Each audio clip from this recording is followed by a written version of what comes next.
তো যে শ্রীরাম রাধে রাধে, ভারত মাতা কি জয়। বড় ভাই আশা করছি সমস্ত পাবলিক ভালো আছে, ভালো না থাকলে জবরদস্ত ভালো থাকার চেষ্টা করবে। যদি এই চ্যানেল নতুন থাকো তাহলে বড় ভাই গড় করবে, ভিডিওটা দেখবে, যদি মনোরঞ্জন লাগে তাহলে সবকিছু করবে।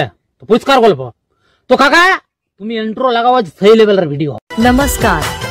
Welcome to my YouTube channel, Vivek Status Editing. please one like and one comment. Please support and share your friends. Review.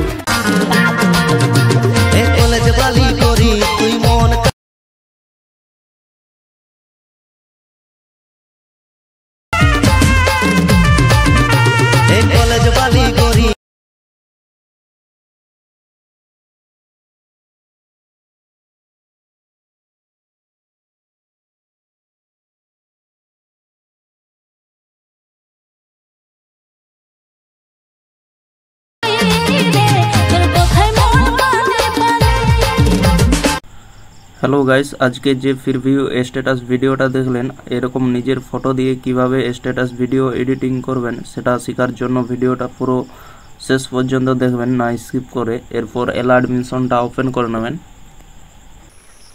Open করে নেওয়ার পর নিচের দিকে দেখতে পাচ্ছেন প্রজেক্ট লেখাটা, এখানে টাচ করবেন। দিয়ে এখানে ভিডিওমার song, effect, photo and layers, এই তিনটি লিঙ্ক ভিডিও নিচে ডিসক্রিপশনে দিয়ে থাকবে, সেখান থেকে আপনারা ইনপুট করে নেবেন আপনাদের অ্যাডমিশনে। এরপর প্রথমে আসবেন ফটো অ্যান্ড লেয়ার্সে। আসার পর এখানে টাচ করবেন, দিয়ে এখানে সিলেক্ট অল লেয়ার্সে টাচ করে সিলেক্ট অল লেয়ার্স করে নেবেন। দিয়ে আবার এখানে টাচ করবেন, দিয়ে এখানে কপি কোড লেয়ার্স লেখাতে টাচ করে কপি করে নেবেন। এরপর ব্যাকে চলে যাবেন। ব্যাকে যাওয়ার পর এখানে বিটমার্কের সঙ্গে আসবেন। আসার পর এখানে টাচ করবেন, দিয়ে এখানে পেস্ট কোড লেয়ার্স লেখাতে টাচ করে পেস্ট করে দেবেন। ফটো অ্যান্ড লেয়ার সিলেক্ট হয়ে যাবে, দেখতে পাচ্ছেন। এরপর ইফেক্ট আনবো, ইফেক্ট আনার জন্য ব্যাকে চলে যাবেন। ব্যাকে যাওয়ার পর এখানে ইফেক্টে আসবেন। ইফেক্টে আসার পর এখানে ছবির মধ্যে টাচ করবেন, দিয়ে নিচে ডান দিকের কোণায় দেখতে পাচ্ছেন ইফেক্ট লেখাটা, এখানে টাচ করবেন। এরপর নিচে বাঁ দিকে দেখতে পাচ্ছেন থ্রি ডট, এখানে টাচ করবেন।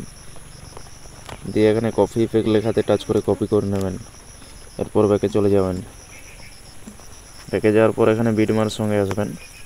আসার পরে এখানে ছবির কাছে আসবেন, দিয়ে নিচের দিকে আসবেন, দিয়ে এখানে ছবির মধ্যে টাচ করবেন। এরপর নিচে ডান দিকের কোণায় দেখতে পাচ্ছেন ইফেক্ট লেখাটা, এখানে টাচ করবেন। এরপর নিচে বাঁ দিকে দেখতে পাচ্ছেন থ্রি ডট, এখানে টাচ করবেন। দিয়ে এখানে পেস্ট ইফেক্ট লেখাতে টাচ করে পেস্ট করে দেবেন। ভিডিও একদম কমপ্লিট হয়ে যাবে, দেখতে পাচ্ছেন। এরপর ভিডিও কমপ্লিট হয়ে গেলে ভিডিওটা সেভ করে নেবেন। সেভ করার জন্য উপরে দেখতে পাচ্ছেন ডান দিকের কোণায় তীর চিহ্নটা, এখানে টাচ করবেন। এই নিচের দিকে দেখতে পাচ্ছেন এক্সপোর্ট লেখাটা, এখানে টাচ করে ভিডিওটা সেভ করে নেবেন।